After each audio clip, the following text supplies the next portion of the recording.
Okay, members and scrutiny officers, welcome back to the meeting of the Corporate Overview and Scrutiny Committee. We've just considered the Corporate Director for Social Services Annual Report for 21-22, and I'll now ask the scrutiny officer to present some of the conclusions and recommendations for us to consider. Who's going to take this? Meryl, Jess, Lucy?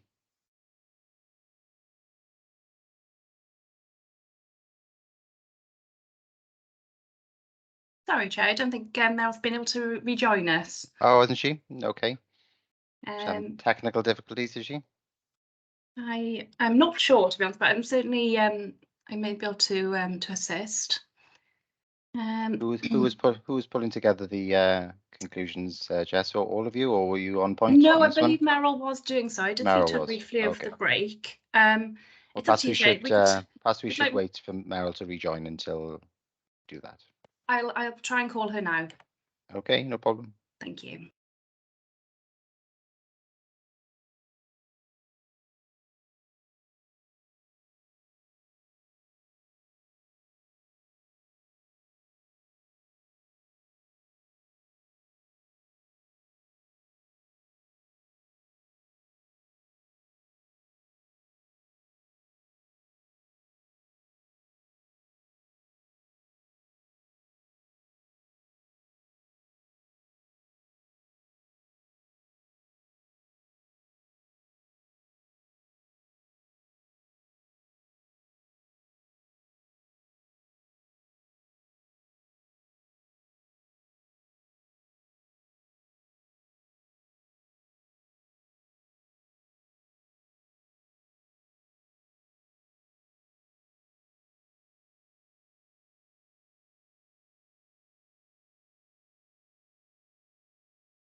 Hi, Chair. I understand that Meryl's having the same difficulty that I understand a lot of council colleagues are having this morning, which is if you make a separate call, it's causing great difficulty in getting back in. Sorry, Chair, I think you're on mute. Right, I'm back. Sorry about that. Sorry, I'm on mute now. Hi, Meryl, you're back. Had some difficulties there? Yeah, I seem to have got thrown out and then I couldn't get back on the link for some reason, but I'm back now. So. No problem. We're back. We've reconvened the meeting now, and we just we're waiting for you to come back so that we can consider our conclusions and recommendations, which I understand you've been pulling together rapidly while we've been questioning the corporate director and the deputy leader on the annual report. So yes, Chair. Over to you to steer us in the right direction, and no doubt we'll intervene if we've got any conclusions and recommendations which you'd like to add. Okay, thank you. So we've broken down the comments made into requests for information then and for conclusions and comments back on the report. So the first I think we had was Councillor Griffiths with the request to include data and graphics to demonstrate the pressures on the service from staff in matters. There was also a request from Councillor Martin Hughes about the critical incident, that there be more reference to the corporate risk register in the report under that section. Councillor Amanda Williams asked that the report doesn't just reflect on the increase in demand, but the complexity and nature of referrals being made into services, particularly in children's social care. And then near the end, Chair, you referred to the next steps on each quality standard in adult children and wellbeing and the up-to-date position. And I think the director came back with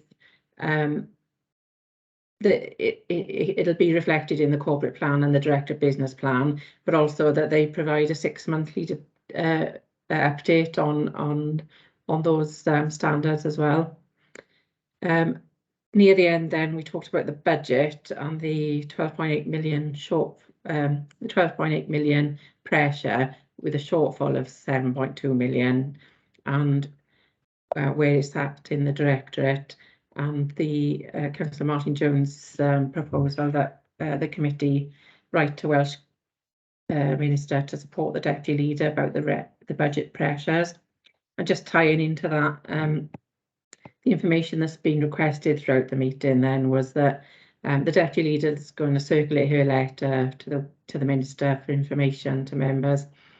Councillor Amanda Williams has asked for the more information regarding the discharge hub at the Princess of Wales Hospital and more information about how care and repair work and support. The leader, following the discussion on the workforce recruitment and retention and the data and the breakdown there that could be provided, the leader came back and said that they could probably look at that and bring back some information to members on that. And I think the director said in response to the, I think it was the question about the engaging primary school children. When the group manager returns from leave, we can get some information on that clarified. Obviously, there's a lot of questions and answers given, but those are the main points that I've picked up on, Chair. Don't know if any others? I think that summarises it very well. Meryl, do any members have any questions or comments, additions? Otherwise, I think that would be fine, Meryl, to provide those conclusions and recommendations in our minutes for full councils. Will they go to full council? And I assume they will, Meryl, our comments alongside the director's report. And we'll provide them across. So I'm assuming that's the process, Chair. Yes, yeah. I don't know. Either that, or perhaps I'll take the opportunity and seek to intervene at full council just to present the recommendations. Okay. Good. Okay. Unless anyone's got anything further on this particular item, we'll move to item 5 on our agenda, and that's our forward work programme. I'll now hand over to the Scrutiny Officer to present the forward work programme. Thank you, Chair.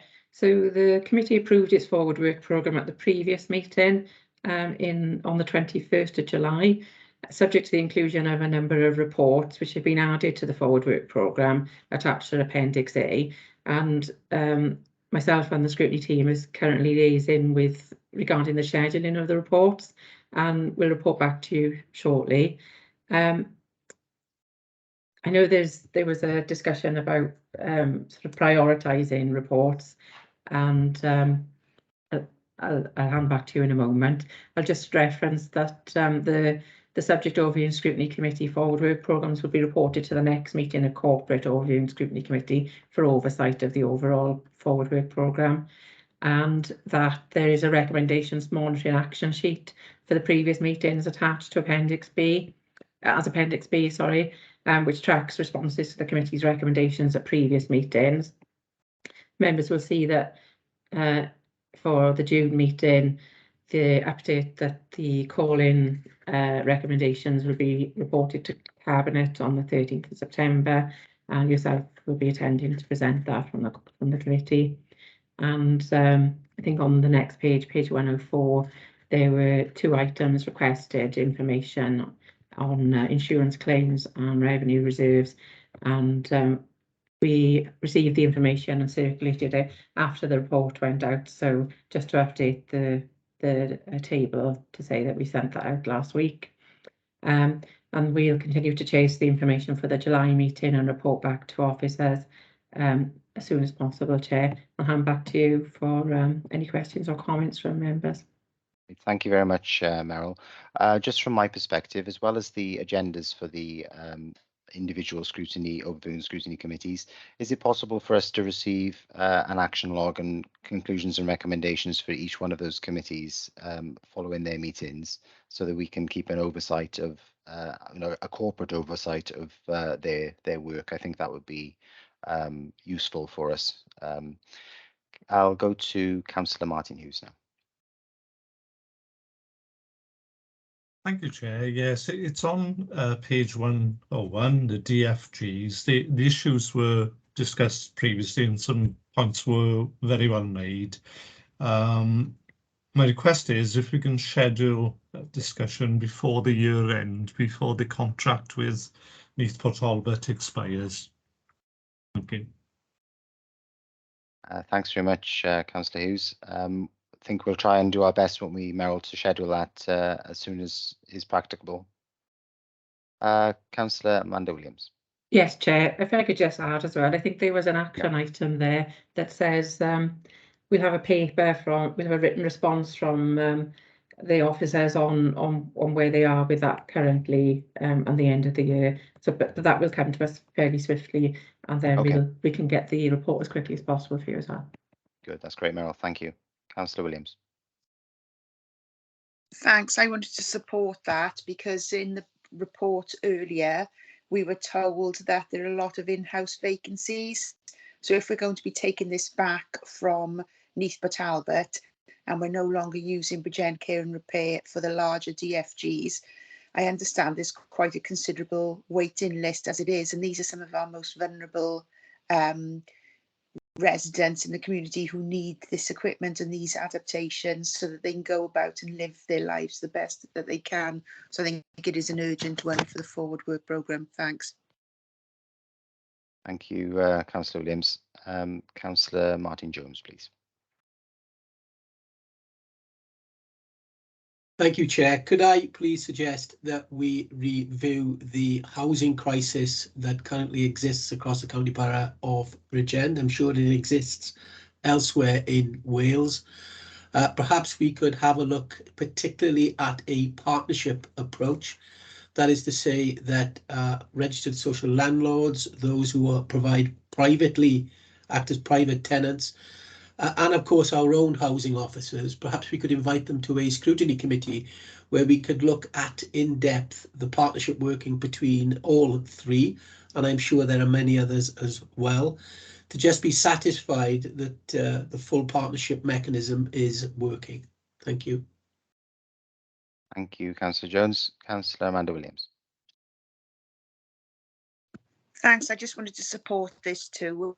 I know that homelessness is also going to another committee, particularly the concerns regarding those who are in our hotels at the moment, who can't access, their families aren't allowed to go to the hotels. They've got to be in by 10 p.m. and I think that stems from the fact as well that there are housing stock available that could be available from our partners that could alleviate these pressures as well. So there is a little bit of overlap of the two issues. So we need to bear that in mind as well. Thanks.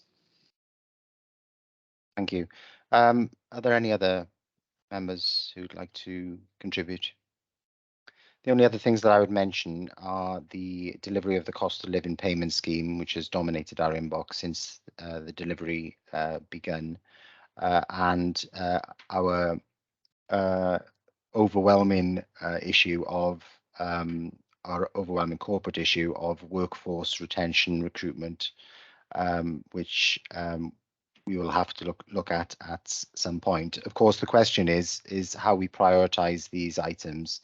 There's only a limited period of time that we have, and of course we have to consider some of the statutory items on our agendas as well. So what is the best way forward, members and scrutiny officers? Is it best for you to, Meryl, for you to see when it could be feasible to invite invitees to these meetings, when it's practicable to invite some of the RSLs, or how would you advise us to proceed? I think with the RSLs, we'll need to just check on a date that they can all make, and also the officers' availability in-house. I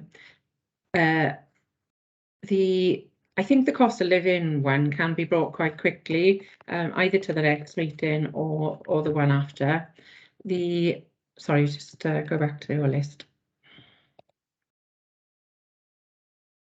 The DFGs we've mentioned, we will be having a paper, I think sooner rather than later, and then we'll schedule that report as soon as we can. Councillor Hughes has asked for the end of the year, so we'll we'll need to speak to housing about obviously a number of these. I think the you mentioned, workforce- Meryl, as well that, and I think the deputy leader referred to this, that we're unlikely to get an early local government settlement, so potentially opens up some space on our forward work programme, doesn't yes. it? Yeah, in December. Yes. So we might be able to move some reports into the December meeting, and then the budget will be scrutinised in January instead. So there will be some movement on the work programme. I think, Chair, if you allow us to go back to the to liaise with the relative people involved with the these reports that we've talked about, and report back to you and try and schedule them all as timely as possible. Yeah, I'm content with that if members are also content. So therefore, is someone prepared to move and second the recommendations contained in item number 5, and that is to note the updated forward work programme for this committee and to note the recommendations monitoring action sheet? Move. Yeah, Councillor Williams and Councillor Walter.